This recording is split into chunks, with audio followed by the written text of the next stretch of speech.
Sorry, good afternoon, everyone. I'm Daniel Blander, the guy whose name's up on that screen with the FFLAs, the something four-letter acronyms. I'll skip the profanity once in a while. I can't guarantee I won't always. Thank you, Kiz. I think he's the one who set the model for us. What I'm going to talk about today is some research that I've been doing. There's no beginning and there's no end to this research. It's something that started a long time ago, came out of work that I've done for a lot of my clients, and is continuing in collecting case studies over the years with CSOs that I've worked with, and hopefully we won't blow away here, on what are the best practices. Now, one thing about this talk you're going to find out, it's not going to be about technology. Because what I've found is great technology is important. Don't get me wrong, as Gene likes to say, great kung fu is great kung fu. But what I found is that most of the challenges that CSOs face is not about their technological skills. It's not about the best tools or the best kung fu. It's about how they work with the rest of the organization. It's the challenges that they face that is very different from when they were just an engineer or when they were just an analyst. It's a very, very different set of questions. I'm going to tell a little story. I was running a company in Slovenia in 2011, a security firm. And we were doing a large conference. I went to go pick up one of the speakers. And the speaker was the CSO for one of the national headquarters for a very large multinational bank. He had just been promoted. He was coming to give a talk. He'd given a talk for us every year about his experiences and usually penetration testing. As we were coming back from the airport in Ljubljana, he was telling me the story. He said, yeah, I just got promoted. And he said, it was really interesting. The first day on the job in my new position as the CSO for the Macedonian branch of this bank, he said, the head of our corporation, the corporate CSO, called me up. He said, congratulations, I'm really glad you got this position. I think you're going to do a great job. If you ever touch the keyboard again, you're fired. It took him a couple of weeks, he said, to figure out what he really meant. He said, what do you mean I'm fired? You know, shit, I got to do work. You know, can't I do all this other stuff? It took him weeks to understand what it really was that this gentleman was driving home. This gentleman is known as the grandfather for all the other CSOs in the organization, for all the other national CSOs. And he understood, that's all right, I'm going to kill myself here. He understood what it was only after thinking about it. There's a very, very different set of skills when you move up in that ladder of management, when you become that CSO, than there is when you're playing the engineer. And I would argue that those skills are ones you should learn while you're the engineer, while you're the analyst. Because those skills are going to be ones that are going to help you not just if you aspire to be the CSO, but also if you aspire not to be the CSO. They're the same set of skills. They're interactive skills, they're interpersonal skills, they're organizational dynamics. And these are case studies that we're collecting. And so we're going to talk about those today. Come on. Oh, don't do this to me. There we go. So we all make mistakes. Make sure that's the right one. Sorry, this is new technology for me. All right. No. Back up. Oh, no. Don't do this to me. Come on. Be good, Mr. iPhone.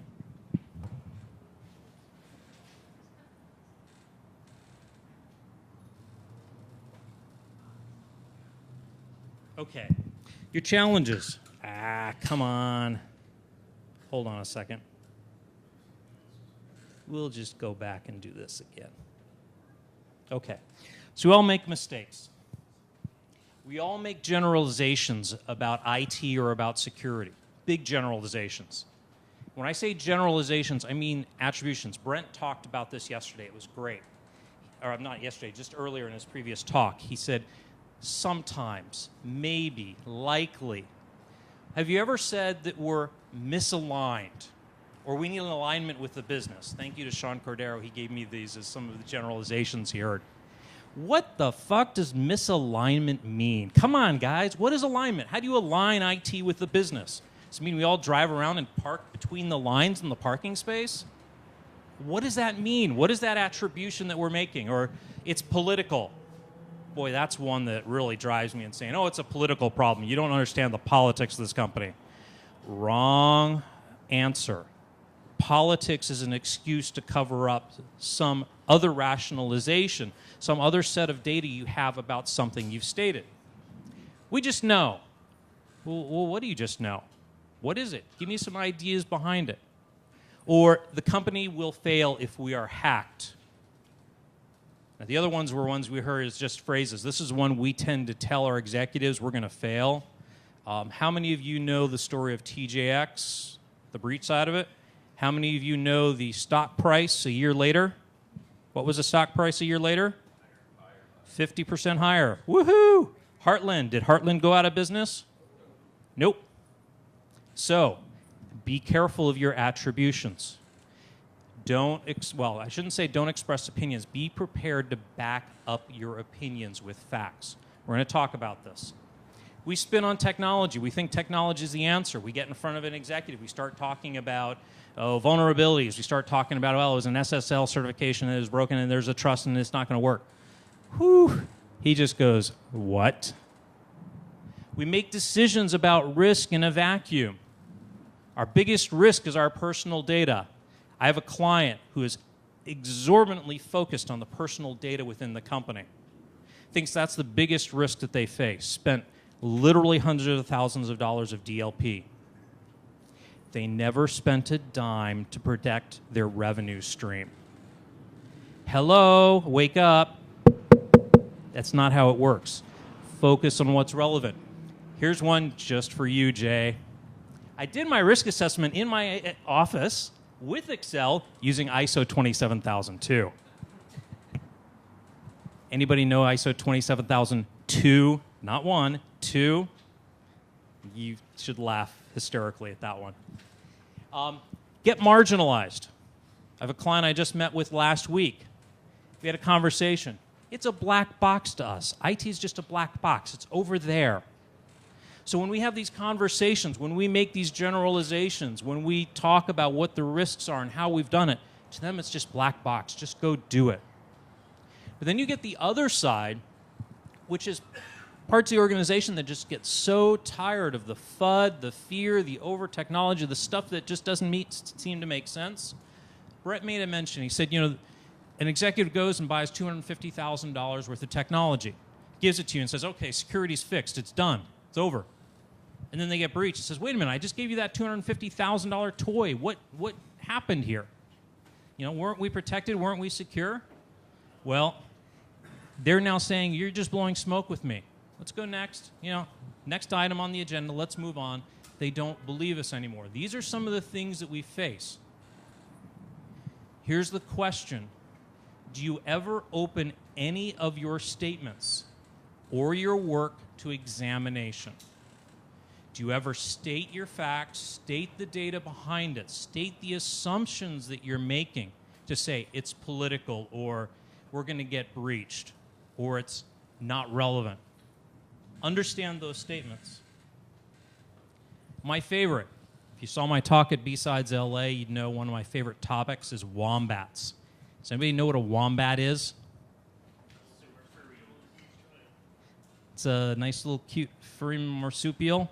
No. It is, and I will now make it public, a waste of money, brains, and time. That is a wombat. I have a long lecture. I'll show it to everybody later. These are actual quotes. I am not joking about these. I have witnesses. I have proof. Just give me all the money and I'll buy the technology to fix all of our security problems. Yeah, because that'll do it. Let's go next door. We can solve all of them.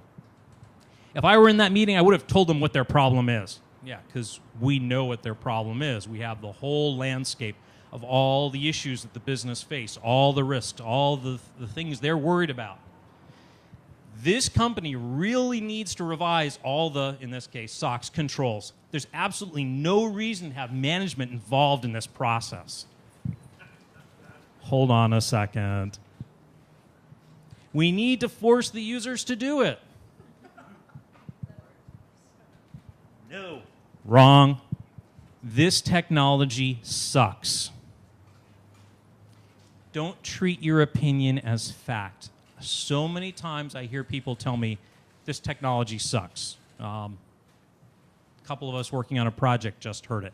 That technology sucks. Rip it out, replace it.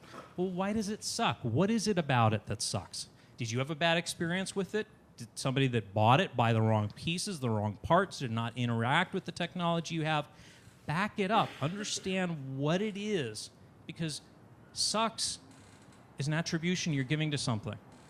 It's an opinion. You need to have the data to back it up. That's what the executives are looking for and trusting in you to provide. Be good. There we go.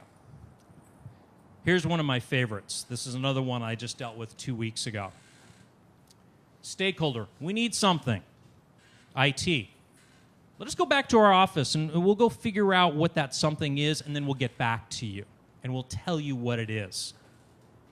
Ever see that happen? Yeah, all the time. Where's the understanding? Where's the information that you're going to know how to do it? So here's a great quote. This is Chris's quote. This was off the Risk Hose podcast. Here, I'll give you a plug so you increase from your 4 listeners to 5. We have to accept that it's not our risk tolerance that matters as risk practitioners. So it's not us and our view of the world, our view of the business that matters. It's the person accountable for the risk at the end of the day.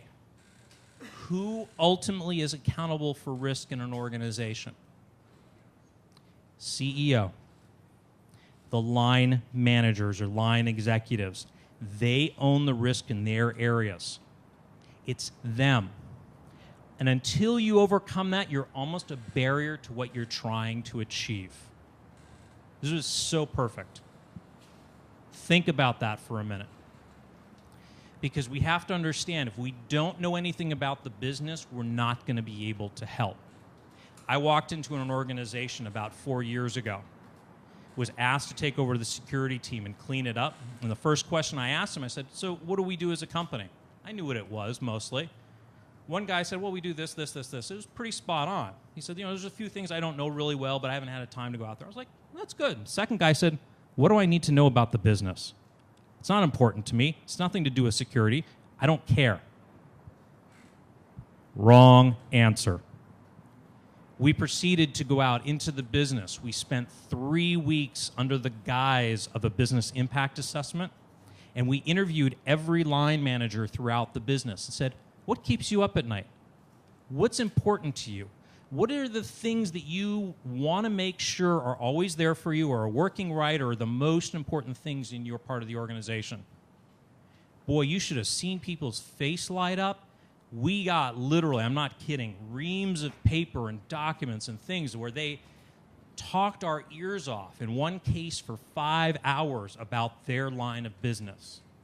It was awesome. I ended up with a whiteboard that sat in my office that had a macro process flow, so at any point in time, someone could say, well, we're really concerned about this. How does that affect other people? And we could quick turn around, take a look, and say, oh, so there's some upstream effects here. I would have people come into the office and look at it and go, wow, that's really the business. It's not because I was good at it. It was because we chose to collect that information. We chose to understand what the business was. Very important. Keep in mind, most companies are not in the business of security for security's sake. They're in the business of staying in business and making a profit. Brett mentioned this yesterday. Not yesterday. Why do I keep saying yesterday? Time lapse. Just an hour ago, he listed out the 5 positions. Security, how much revenue do they generate? Developers, how much revenue do they generate? Business development, how much revenue do they generate? Think about it. Where's the money coming from? What's driving the business? What is keeping them in business? So your challenges, your security program needs, first and foremost, a clear definition of what it is, your role and responsibility. What are you trying to achieve in that organization? What does the business need? Now, can you develop this in a vacuum? So who do you think you should reach out to? Everyone. Almost everyone. It's okay, you don't have to talk to the janitor, but physical security, so you'll talk to facilities. Who else would you want to talk to?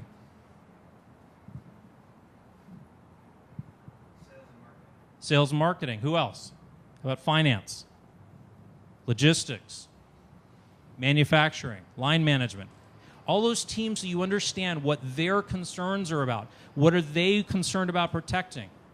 One of my clients found out their biggest concerns, other than the revenue stream, this is one who got it, the revenue stream was the highest, most important, was the physical safety of their people.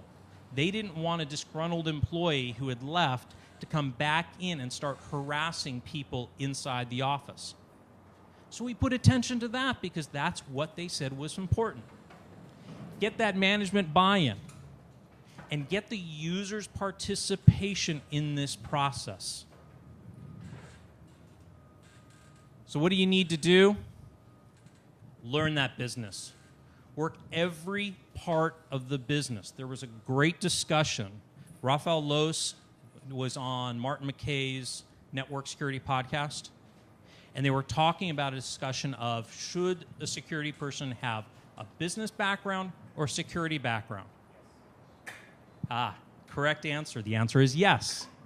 In fact, I'll give you a little side note. There's a very well-experienced CSO I talked to based here in the Bay Area. They have a CSO get-together very regularly, once a month. They talk about it, and he said he's noticed a trend of CSOs where it used to be they were very, very technical, and he said now all the people that are showing up in this meeting are all very, very business. He said none of them have technical skills. And I have to wonder a little bit, and he posed this to me. He said, is that a trend? Is that something we need to worry about? Because I went back and reflected on that. Notice I'm using the word reflected because we're going to talk more about that later. But I reflected on that, and I said, if they lack those technical skills, how are they going to be able to translate some of the issues, the technical risks that they face, into some of the business speak? Absolutely, he gets that they need the business speak, but how are they going to translate that? How are they going to understand it? So to lose the technical is a mistake. You got to have the balance. Working every part of the business. One of the gentlemen on that podcast that was on the discussion, I don't remember his name, made the comment that when he went to go work for his current company, they had to go and work every single position throughout the company. They had to spend a week in each one of the roles, in each one of the departments. Hawaiian Airlines. I love Hawaiian. Love these guys. I did a great project with them. Their CEO, when he started, they emerged from bankruptcy, new CEO, awesome guy. His first month, he spent 2 days in each position. CEO of the company was doing baggage handling, reservations, mechanic, everything. Now, granted, I doubt he was in there actually fixing and tweaking the jet engines, but he was out there pulling parts out of the bins, pulling stuff across the runways, all of that. Real experience. You get to know the company. So think about that. That's an option.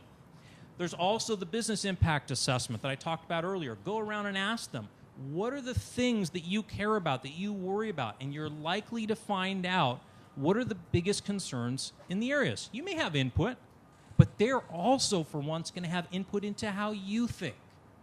That's the novel part. That's the part we tend to forget. Be in the business. Embed yourself. Great analogy here. Gene Kim is writing a whole bunch of stuff about DevOps, and one of the things that DevOps talks about is the embedding of operations into development. Well, imagine, not just in the development cycle, but in all parts of the operations, whether it's in planning, whether it's in business development, whether it's in the strategic development for the company. I just went through 2 organizations that I did work with. In both cases, IT never spent any time at all with the executive team. And I challenged both those organizations. I said, well, hold on a second. You're upset that they're not answering your demands and serving you the things that you want, but you're not including them at the table. How often do you communicate with them? How often do you meet with them? Oh, well, we don't really. Okay, how are you expecting them to know what you want and what you need if you're not going to communicate with them? So embed and participate. Hawaiian Airlines again, big project they were doing. They called us in. Someone had told them that they really needed to include security in this project. It's about gift cards. They were selling gift cards for airlines. Kind of an odd concept, but they were doing it. So we went into the meeting, and we found out that the biggest issue they were really worried about was at the end of 3 years, Hawaiian state law required that any unused funds on a gift card had to be turned over to the state. I believe the same thing exists here in California. So they were like, that's our biggest concern. We said, okay, so let's look at the program. We don't manage it, so you got all these terms in the contract. All right, third-party stuff's taken care of. So there's really not a heck of a lot of other things that we have to worry about from an IT security team, information security team, less of an issue. So we had conversations about those risks, and we called out that issue about the 3-year turning funds over. How are you going to track it? Are the records that you need to track that information, how much leftover revenue, is that going to be there for 3 years? And they're like, wow, we didn't think of that stuff. We didn't have our InfoSec hat on. We weren't thinking about how you're going to hack it. Are there vulnerabilities in the system? That wasn't our thought process. Our process was around what are the business issues going around. We got called from that point forward into every single strategic business meeting because we participated. Stephen Covey, in his the 7 Habits of Highly Effective People, talks about that as emotional capital. Whatever you want to call it, you've built a level of trust with those people that you can participate, you can contribute. There's something of value of you being there because you weren't always sitting there with your InfoSec hat on, with your technologist hat on. So communicate in person. This is a big one. My wife beat the crap out of me until I learned this. Don't use email. Don't assume that because you sent someone an email, they know how to respond or that they're going to respond. How many know the whole percentage of face-to-face communication? How much is actual body language? How much is tone? And how much are the actual words? Does anybody know those percentages? It's about 70, 20, 10. It's an inordinate amount, the percentage of your tone. If I were to tell you, you're sexy, or if I were to tell you, you're sexy, totally different, right? Tone has a huge difference. If you're not in person, you send an email, how much tone do you get across? Goose egg. How much body language? None. These things make a difference. People always ask me, when you're doing this project management stuff, what's the most important thing? I say, I manage by walking around. You go, that's not good project management. What about all this PMP stuff and about analyzing the risks and laying out all your schedules and all that stuff? I said, yeah, that's nice. Those are mechanics. I said, how many people, when they're managing a project, make sure that people communicate? Oh, well, that's important too. Yeah, how do they do it? Oh, we send out emails. Yeah, wrong. Fail. Doesn't work. Another technique, focus on enhancing the business. Security isn't always about locking down things. Remember, what are the 3 elements we always refer to as the Triad? Confidentiality, integrity, and good job. Enhance the business. Focus on things like effectiveness, efficiency, availability. Another client of mine, again, these are all case studies that we're pulling into what I'm trying to slap together as kind of sort of a book. At a company, a retail company, we had issues. We were struggling for PCI compliance. We had 2 different types of point of sale. Over 200 of our stores had an older model of point of sale. Couldn't get antivirus, couldn't get all the other stuff, logging, all the stuff that was required to have on it. We looked, damn, we're out of budget. We're down to like $200,000 in security budget. The IT operations team said, well, we've only got about $300,000-$400,000 ourselves. There's no way we can afford this. Well, said, wait a minute. These are older point of sales, right? What sort of issues could come up with this? Obviously something if they're older. We went down to the stores team. We didn't mention anything about security. We just went down and said, hey, you know, we noticed that you've got all these older point of sales. What benefit would it be to you if we were to change those out so that all your point of sales across the company were the same? Oh my God. Yes, please, yes, can you do that? Because they shared personnel between stores. Someone was sick in one store, they shared them to another store. They had to train people on 2 point of sales. They measured down to the minute the amount of time someone spent doing a non-sales floor task. That training had a huge expense associated with it. I said, so the cost of doing this is about $600,000. We've been able to scrape together about $500. Can you scrape together $700? They said, piece of cake. We got that budget. Done. We made it a business effectiveness and efficiency issue. We never talked security. We walked into the CEO. She went, wait, stores, security, what the hell are you two doing together? I said, here you go. We want to do this. I said, I still can't get over the two of you in the same room together. We said, no, really, here's why we're doing it. She said, I'm sure there's something else, but I'm going to sign before I find out what it is. Signed, done, finished. We went back into our office, closed the door, and celebrated. We didn't tell anybody else. We just achieved a security success because we wanted to make sure it was perceived as for the business. A little example of some of the collaboration, the benefits. Now, this is not scientific, so I'm sure all you stat guys are going to rip me apart on this. This was opinion-based, so I'm going to make it very explicit. Back in 2009, I did a survey, got 106 responses from organizations literally around the world. And what we did is we asked them, who was responsible for developing your policies? Was it something developed entirely within an IT or InfoSec group? Or was it at the other end of the spectrum where it was collaboratively developed with people from various lines of the business? And we had everything in between as well.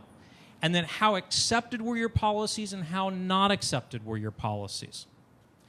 So a little graph here showing the stats. If policies were accepted, 44% had been developed by a group. 10% had been developed by some sort of a few people in a group, but not spread too far, and 46% had been developed internally. Not very much. It's spread between internal and external. What was interesting, though, was if they were not accepted, 20% were developed by a group, 7% sort of in the middle, 73% were developed completely in isolation by IT or the security group. A little bit telling, because what it told me is, also with some of the others, you can have a crapshoot. You can write security policies and probably do a half-decent job and shove them down the throat of your users. It works. It can work, but it's a crapshoot. If you want your policies to be accepted, you're more likely to do it successfully by a group. In fact, here, when they were developed by a group, there was a high level, sorry, I missed the tab here, high level acceptance, low level acceptance, no acceptance.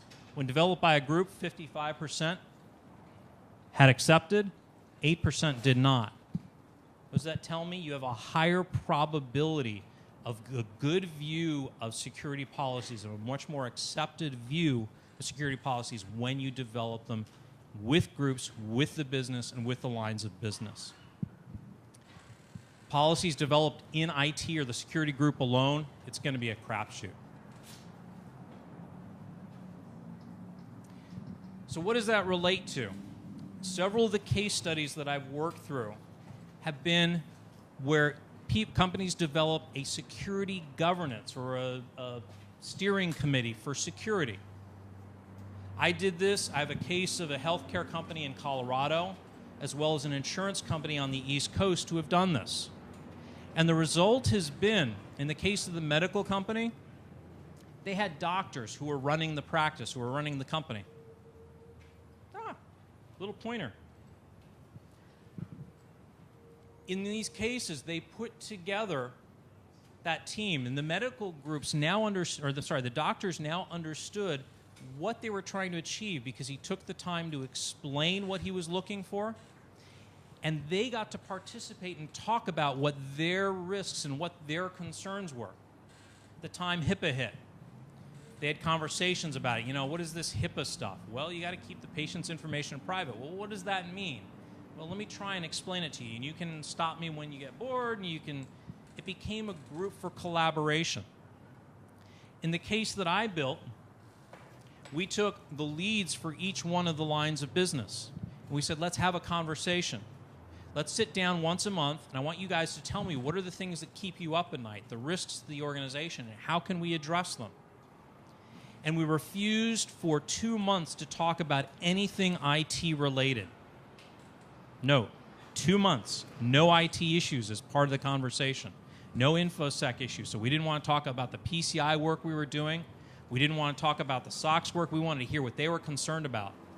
And it came down to the fact they found out there had been a felon, actually not one, 5 felons hired into customer-facing positions at locations. They said, damn, that's a little bit of concern because these were not ordinary petty larceny felons. These were violent crime felons. And they said, we want a better process around that. No problem. So as a team, we now were able to say, this is our highest priority. We created a whole background check process, and that's what we focused on. And we continue that, and suddenly people started to realize, hey, this is a collaborative group. This is a group where we can interact, present our issues, talk about them, and they'll get addressed. It's not political anymore. It's very specific. So we always ask the tough questions. All right, so you say you have this issue. What is the data and the facts behind it? We address that. By the 4th month, they started asking us, so how's PCI going? How's SOX going? Hey, how's the InfoSec stuff going? Because now they started to care about us. They realized it was collaborative. It was for everybody. Very successful model. If you see any other models like this, or even differently, where this doesn't work, again, we're testing all these. I'm collecting the case studies. Let me know. Please let me know, because these are the things we really want to understand. Distribute responsibility. This is one I feel kind of strongly in, and I've seen cases to the opposite end, but one that I've seen work very well.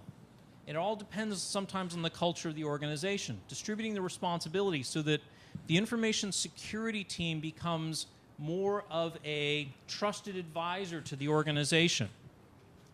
Antivirus. Why should security do that? Shouldn't that be embedded into the desktop or the server or the Wintel operations? Hopefully not mainframe. I actually had an auditor one time tell me, well, where's the antivirus for the mainframe? Just get out of here. Truck. Network administrator. How many of your security teams actually manage the firewalls? How many of you, the network team, manages the firewall? Yep. Think about that. Where does it affect? It affects the network. Well, wouldn't it make sense, at least as long as there's oversight and guidance from the security team, for the network team to operate that? Seems somewhat reasonable. And think, there's one second. There's an interesting concept to that. We always want to include security in people's job responsibilities. When we distribute these responsibilities, what did we just do? We put that into their job title. You had a question? But you just removed segregation. So the person who has control of the routes also has and the firewall. It's the same person. That's where you can still build in the validation and the checks and balances. But the other flip side of that is that you have two sets of eyes looking at change. The security team is constructing the policy, the network team is implementing it, and you require collusion to implement joint policy. Exactly, and that's the way I've structured, at least in the firewall case, and I'm very open to hearing how it can break down on the other ones, but in the firewall case, what we did is all requests for changes to firewall rules had to come to the security team. They reviewed it, pushed it to the network team implemented it, And then through a wonderful little tool with the initials TW, we would check that those were exactly the rules that they put in. And if they weren't, they got a phone call real fast, and we knew it pretty much right away. So those checks and balances were really important. It was a process. It can't always work perfectly, and if you have rogue administrators, you will have problems. Problems anyway, absolutely. Being a firewall jockey is inherently different than being a router jockey from a skill set perspective, and that's why personally in my organization I pull firewalls back. Right, network team did have them, and we have one firewall, for instance, has somewhere in the 1,000 ACL because they just slap them on there and they never actually hurt them. They don't care, right? So all they do is monitor CPU, and when they just throw iron in it, right? It's silicon. So versus hiring a firewall guy, firewall jockey's gonna every day look at the dead move report. You still need this.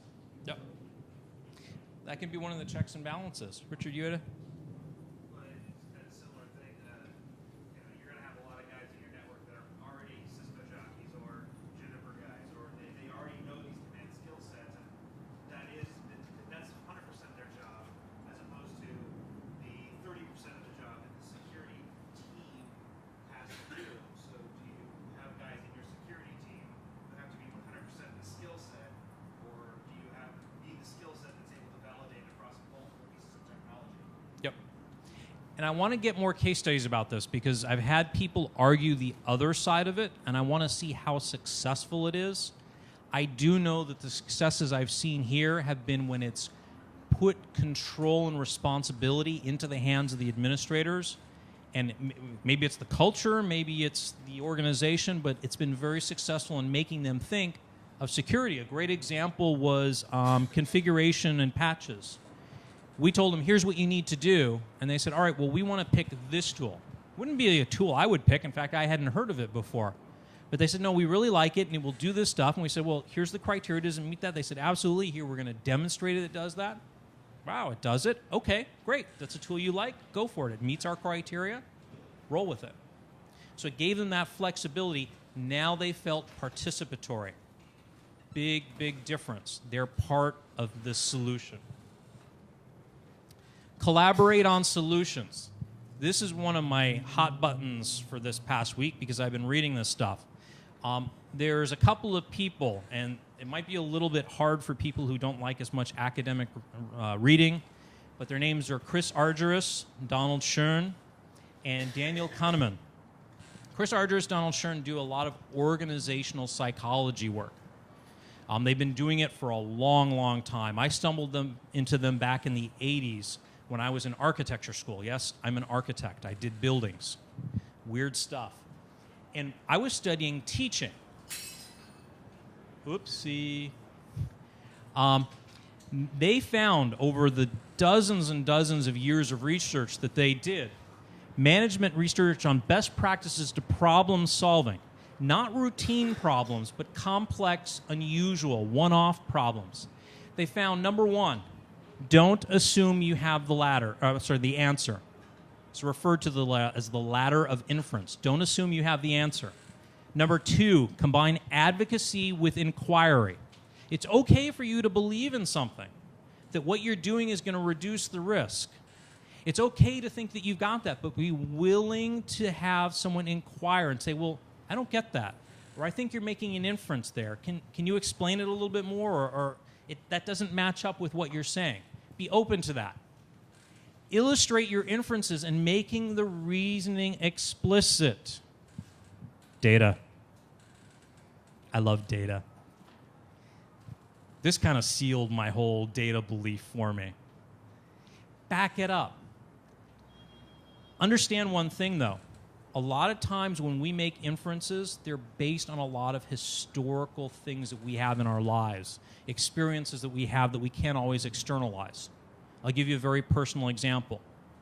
I was accused when I was younger of being very unemotional. My wife said, you don't cry when somebody passes away. And I spent a couple years reflecting on it because I'm like, no, I'm emotional. I care. They died. Okay, kind of over with. Didn't understand it. After the reflection, came to realize because my elder sister had died when I was 3 years old and she was my best buddy, that had a huge impact on how I viewed that. But it took the reflection, the understanding and looking back and asking those tough questions to understand that. Same thing applies here. Don't be afraid to reflect on what your inferences are. When someone says, I don't get that, that doesn't make sense to me, it's okay. Don't take it as a challenge to you personally. Take it as a challenge to an idea or a concept or even the data, because it becomes about the data, not you personally. Be willing to examine that. Seek disconfirming data and alternative explanations. Why is that? Why do you think that is? Test those competing views. Inquire into the impact of your decision. How will it impact people? How will it impact the organization? This is referred to the ladder of inference. Referred to in the 5th discipline in the book. They borrowed heavily from this. Daniel Kahneman wrote a book and has done tons of research, Nobel laureate. And what he says is that we as human beings make most decisions based on our own intuition, and most of the time they go counter to what the data tells us we should do. Hear that again. When we make our decisions based on our intuition, they tend to run counter to what the data tells us we should do. Allow your ideas and inferences to be challenged. When it's about the data, it's not about you. Result is growth. Seem a little bit like risk modeling? Tiny, tiny little bit. Understand your users. Understand their motivations and their priorities. I'm going to give you a little example of this. I could literally spend 2 hours just on personal motivations. But understand their motives. They're going to care about their livelihood. They're looking for certainty. Do I still have a job at the end of the day? They care about their relationships, whether it's with their family, their kids, their loved ones, whoever it might be. Those are the things they worry about usually the most.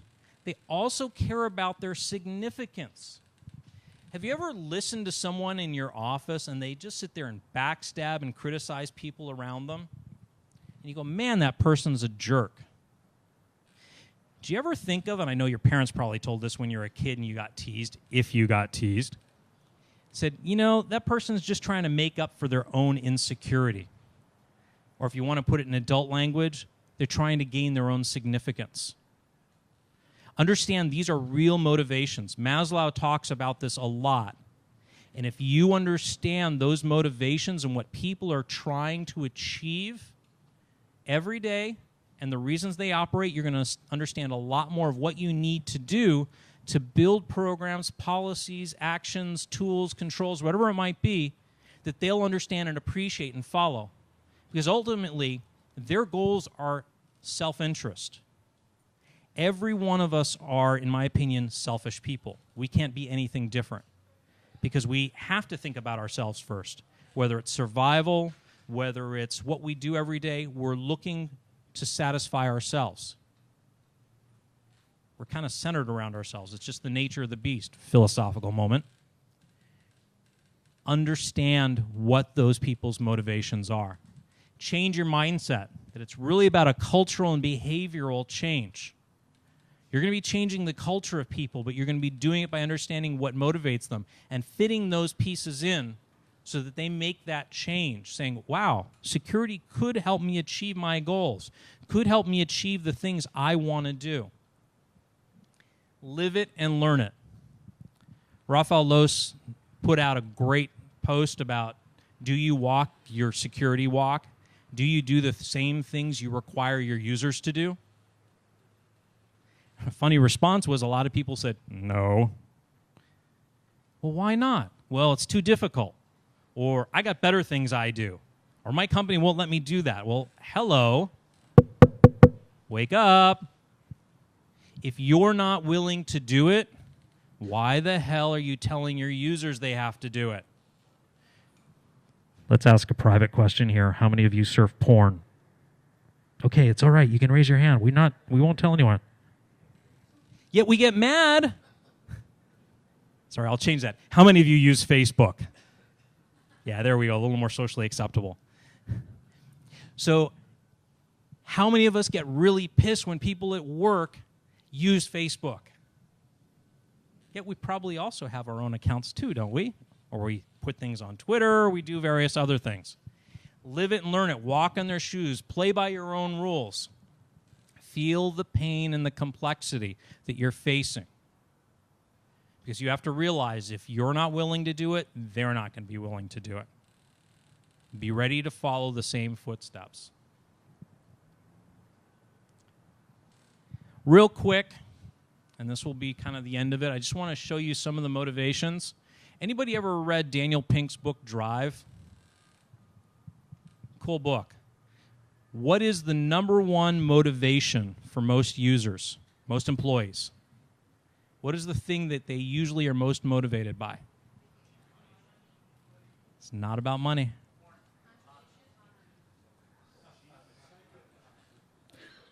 Recognition. Number one is recognition, and he has study after study, and I pulled this from a couple other locations as well. It's about recognition.